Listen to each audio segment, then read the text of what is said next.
Greetings and salutations, everybody. Hope y'all are good. Now, Lord Jamar, a couple of months ago, he let everyone know that he's an idiot. Very recently, someone challenged his stupidity. That someone being Professor Dave. Shout out to Professor Dave. And obviously, this was a big loss for Lord Jamar. But you know what? Whatever. Good for him. The issue here is not only was it a loss for Lord Jamar, but it's a loss for the black community as well. And I know that might sound like a reach, but I'm about to explain that. But first, I'm DJ Pretty Boy. Welcome to my little man cave. Let's get into some hot takes. Now, in this video, I don't want to spend too much time on explaining or breaking down why Lord Jamar is an idiot, because there's plenty of videos out there that have done that. I'm actually going to link you guys to two of them in particular. However, just in case you may have forgotten or you haven't seen enough of it, I'm going to just show you where this all started in the first place. Lord Jamar is a flat earther, everyone. Why are you a flat earther, sir? Because it's ridiculous to think that someone can live on a ball, to think that water could wrap itself around a spinning ball, to think that people could be on the bottom of a fucking ball and be upside down because some magical thing called gravity is allowing it to happen. So the water should be pouring into space then. Everything should be pulled into space, into the so-called vacuum of space if there's no covering.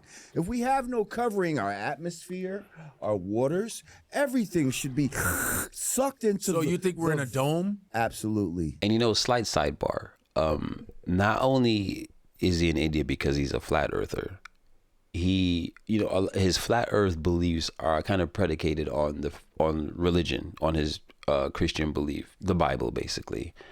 Which says to me he's also I forget what you call him, like a Bible literist or whatever. Basically, people who take the Bible, the things in the Bible, literally. And anyone who does that,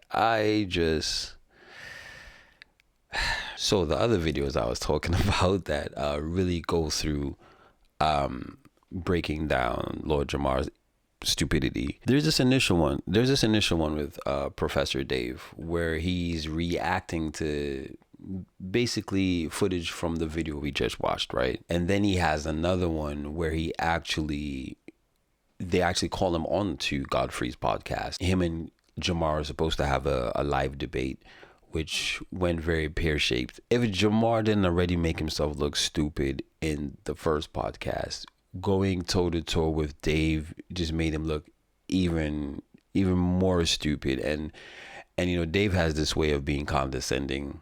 At first, I thought, you know, I didn't like it at first because I thought, you know, I really wish he'd take a higher road. But then he explained why in another video I was seeing. No chance for amicable conversation because they're not coming at this from a place of wanting to know facts or truth. They don't care about that, right? They care about their identity, which is wrapped up in this perceived superiority, perceived intellectual superiority, and red pill kind of truth seeker mentality. So the only thing to do is crap all over them and humiliate them and show everyone watching what a clown they are. Let me show you guys one last video. What I especially like about this one is he actually goes through everything that Lord Jamar says and, you know, does some debunking. Do you believe that planes are landing on moving runways? Why can't I go up in a helicopter for an hour if the world is spinning? Why can't I hover for an hour and come back down and be somewhere else? Because, Jamar, helicopters require air to fly. Air is a part of the atmosphere, and as we've already discussed, gravity is holding everything to the Earth, including the atmosphere. Since you were on Earth when you left the ground in the helicopter, you retain the rotational momentum of the planet and are spinning along with the Earth. I think flirfs believe that once they jump off the ground, they're no longer on Earth, but the atmosphere is still very much a tangible part of the planet. All right, well, that's pretty much... he does this to the whole video. Now, why do I say this is like a loss for the black community? Here's the thing, and of course you guys can always jump in and correct me if I'm wrong or throw your 2 cents in or whatever, right? Let's be honest about the position of black people globally, the global black community. Now, I know obviously black people are not a monolith. No race is a monolith, but unfortunately it is human nature to just, you know, group things and have some sort of a group bias. Speaking of bias, let me just state that I do have a bias in this situation because I am a black person. So I'm coming from what I believe to be the perspective of a black person. So this is a black perspective. I don't expect other people to fully appreciate it, but hey, we'll see. Going back to, obviously black people not being a monolith, and some people don't even like the term black people. My dad likes to use the term dark people, and we get into there's all African American or blah blah blah. But I think black is the universally accepted broad term to refer to people of African ancestry. So I'll be using the term black moving forward, right? Whether you're from the Caribbean or Europe or America or wherever. Now, historically, especially in the media, and I'm speaking of Western media right now, which, let's be honest, is one of the most powerful forms of media globally. Especially Western media, especially America, has large influence on the rest of the world. Obviously, not needing to get into a history lesson, slavery happened and black people were treated horribly. That's an understatement. During the long fight and time it took for black people to finally be free in America, they still weren't treated equally, of course. There's so much oppression and, degradation that the black community has endured in the West anyway. Not to mention that they were so warped, and I'm talking about black Americans right now, they were so warped that they started looking down on their own African ancestors. I remember when I was growing up, before Afrobeats was such a big thing and it was so cool and Burna Boy was the guy. I remember we used to, I don't want to say I never really did it, but it was a common thing to make fun of anyone from Africa. You used to call them African booty scratches and all of this shit. And that's some crazy shit to imagine that this is where you descend from and somehow you've been conditioned to hate it. I'm saying all of this to say that black people never fully recovered being treated like the scum of the earth, basically. And unfortunately, American media took every opportunity to make black people look worse, to highlight negative stereotypes. Let's be honest, there's negative stereotypes in every race and ethnicity.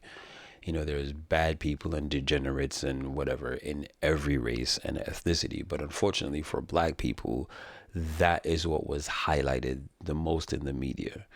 Even till this day, there's like an undercurrent of it happening almost subconsciously. It's almost second nature to villainize black people, to make them look so much worse next to any of their counterparts, next to any other race, period. In a nutshell, what I'm saying is black people have been pushed to the bottom of the social totem pole globally. In this era, it's almost like we have to work so much harder to get out of that stigma, to get out of all of this, despite the fact that there's a lot of these different examples of black excellence. Here's the thing, with black people being at the bottom of this social totem pole, it's like we're fighting hard to climb up in the ranks, to just not necessarily even be better than anyone, to just be on equal footing where we're not so easily villainized and looked down upon. It's surprising to me that even though we have some of the richest culture, we have such diverse cultures amongst black people globally, because once again, black people are not a monolith, yet still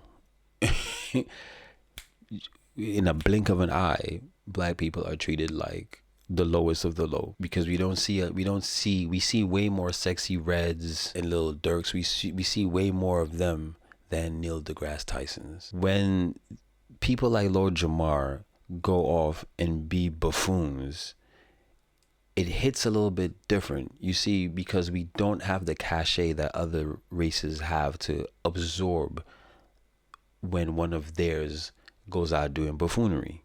White people are a perfect example, because Lord Jamar didn't invent, this whole flat earth thing. As white people, but he was being crazy as hell, doing silly shit.